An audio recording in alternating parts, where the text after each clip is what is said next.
ચાલુ કથાના પ્રસંગની અંદર પરમ પૂજ્ય સદગુરુ જોગી સ્વામીની વાતો સાક્ષાત સવિતા ભાગ 1 કિરણ 124 1 નંબર પ્રથમનું 66નું વચનામૃત દ્રષ્ટા અને દ્રશ્ય આત્મા. દ્રષ્ટા એટલે દેહ, દ્રશ્ય દેહ, દ્રષ્ટા એટલે આત્મા જાણપણું. દ્રશ્ય એટલે દેહ ને દ્રષ્ટા એટલે આત્મા. અને આત્માના આત્મા કેવા હોય ત્યારે એ સ્વરૂપ ઉપાસના કરવા યોગ્ય છે. ઈશ્વરથી પર સમજે ને.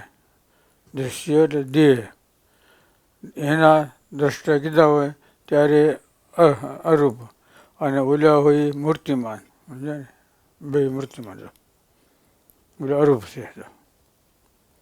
વસ્તુ કહીએ તો બે થકી ભગવાનનું સ્વરૂપ ઉપાસના કરવા ન્યારું. દ્રષ્ટા અને દ્રશ્ય એના થકી પર છે.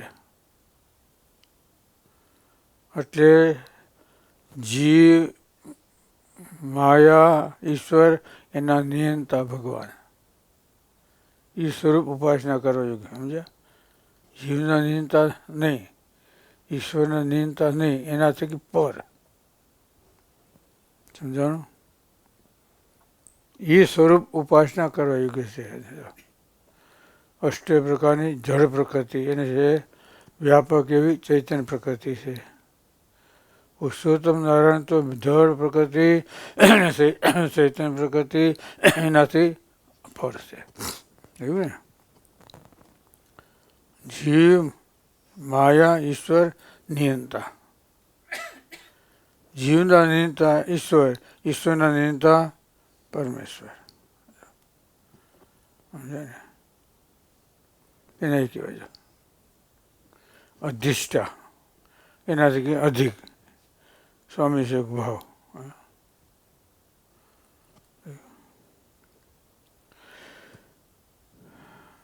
પર થકી પર અક્ષર એટલે જીવ થકી પર કોણ?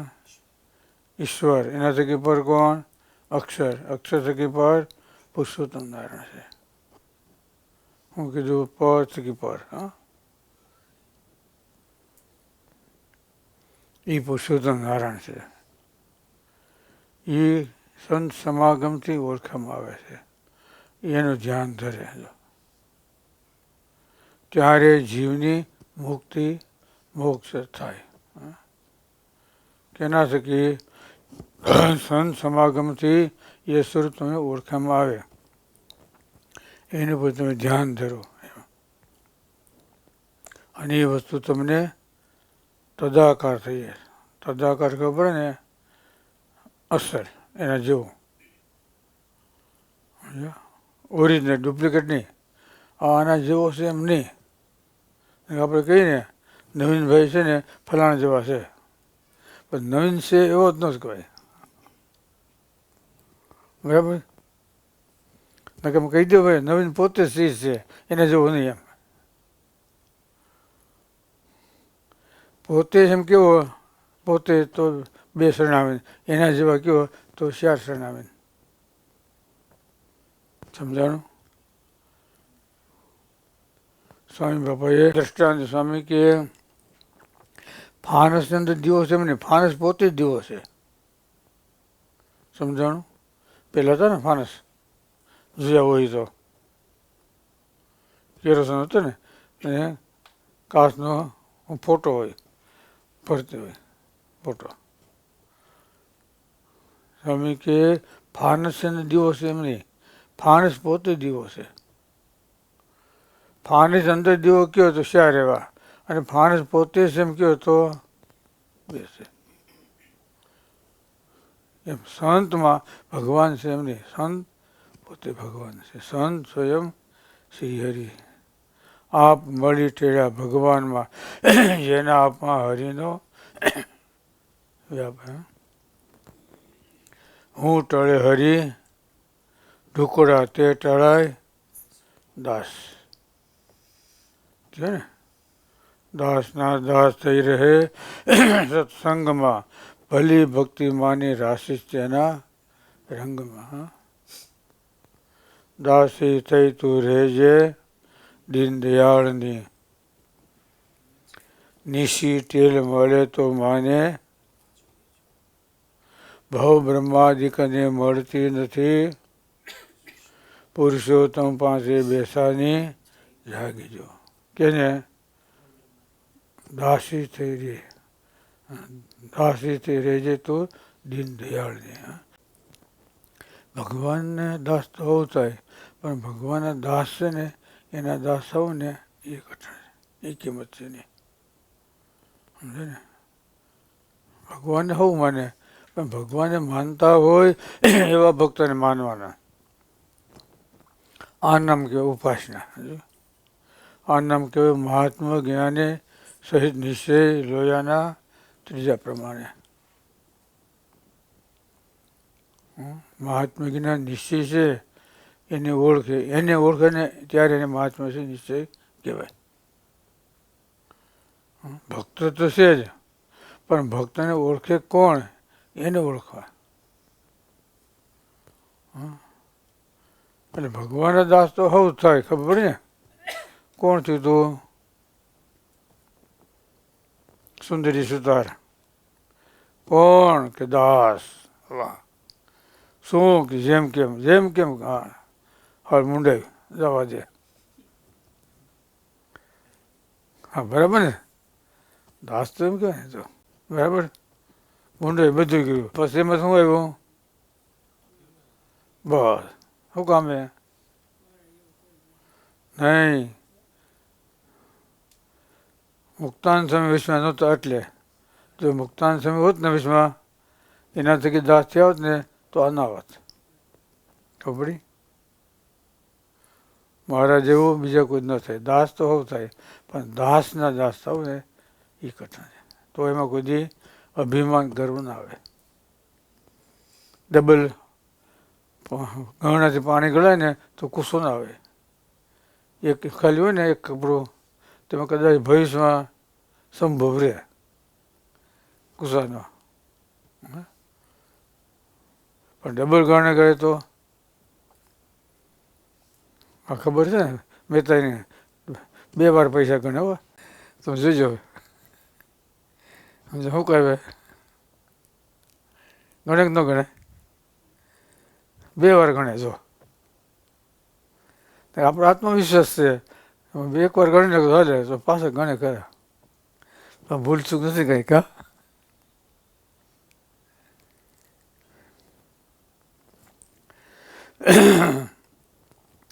એટલે મારા દાસ હતા મુક્તાન સ્વામી, એના દાસ થયા ને તો વાંધો ના આવે. કોણ થયું? અંબા શેઠ ગઢાળીવાળા. પહેલાં ભગવાનના દાસ હતા ને, પછી મુક્તાન સ્વામીને કહેવાથી ભગવાન પણ નિશ્ચિત થયો. પછી કંઈ વાંધો ના આવ્યો. ખબર પડી? એટલે દાસના દાસ થવાના. દાસી થઈ તું રહેજે દીનદયાળની, નિશી ટેલ મળે તો માને ભાગજો, ભવ બ્રહ્માદિકને મળતી નથી, પુરુષોત્તમ પાસે બેઠાની જાગીજો. હરિવર સંગે સુખ માનજો. મુક્તાન સ્વામી કીર્તન છે, ઉપદેશમાં મોહનને ગમવાની ઈચ્છા માનજો.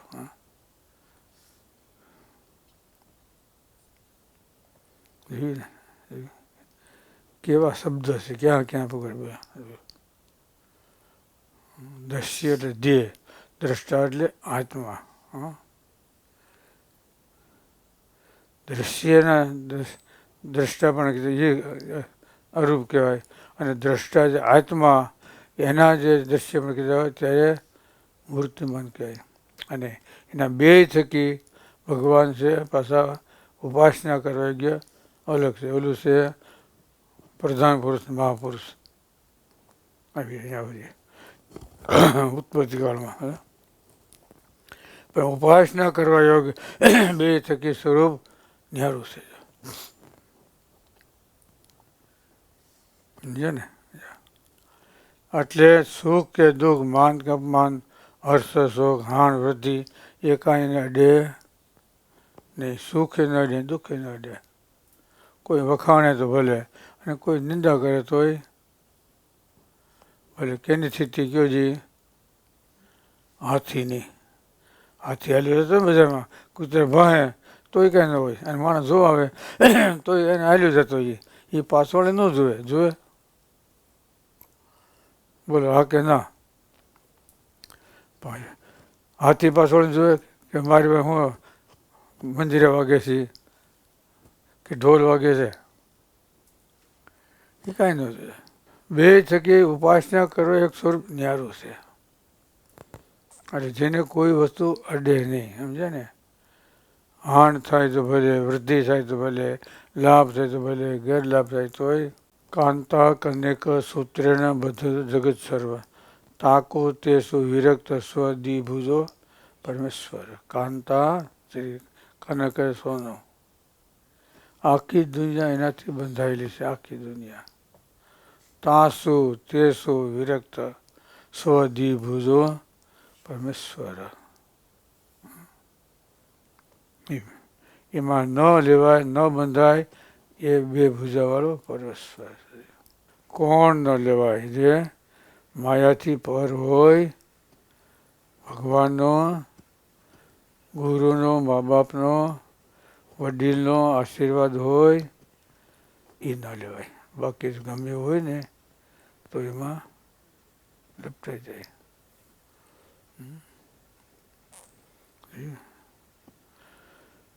નુકસાન થાય તો ભલે, અને કરોડ અબજો રૂપિયા આપે તોય ભલે. એ એમને મળે. માણસ થોડું ઢીલા તો પડી જાય ને. ઓહો હો, આમ કર્યું આમ થયું નહીં. જે જબ દીધા તબ લીધા, જેને દીધું એ લીધે. બરાબર ને? જેને આપ્યું છે એ લઈ ગયા, બીજું કોણ લઈએ? અને પ્રથમનું સોસાયટીની વસનામાં સમજે ને? વિહારલાલ મહારાજના વખતમાં હતા ને, કાશીમાં સભા હતી ત્યારે આનો પ્રશ્ન પૂછાનો, દ્રષ્ટા અને દ્રષ્ટિ એ બેના કેવી રીતે છે એમ. પછી મીડિયા ગોતવા કે જઈને પછી નાનદાસ સ્વામીએ એ રસોડામાં હતા, પછી બોલાવ્યા, પછી આવ્યા અને પછી કીધું ક્યાં કીધું, ઓલું હમું જોયું કે ખબર પડી ગઈ અનુભવી માણસ છે કે પ્રથમના સોસાયટીના વચનામતમાં છે. અમને ખબર હતી કે જોઈને આવ્યા હતા આ પ્રશ્ન પર પૂછવો છે. ત્યારે વચના અનુભવ નહોતા એને ખબર ના પડી. મેં બે ગોતવા ભાગવત ને રામાયણ ને 4 વેદ અષ્ટપુરાણ. એને કીધું તું કયો કહી દઉં કે તો કે ઠેકાણે કેટલા પાના કેટલી લીટી એમ. એટલે મને ખબર પડી ગઈ આ વચનામતનો આ પ્રશ્ન છે. દ્રષ્ટા અને દ્રશ્યના બે આત્મા કેવી રીતે છે? બે રીતે ભગવાન ન્યારા છે. એટલે ક્યારેક આપણો હથિયાર છે ને એ આપણને ક્યારે પતાવી દઈએ. ને એટલે ભગવાન અને મોટા પુરુષ કહેતા કોઈ માણસ આવે સામેથી સડીને તો આપણે એમ ન કહેવાનું હોય તમે પૂછી લો એમ. તું પૂછ અને જવાબ મળશે તો આપશું.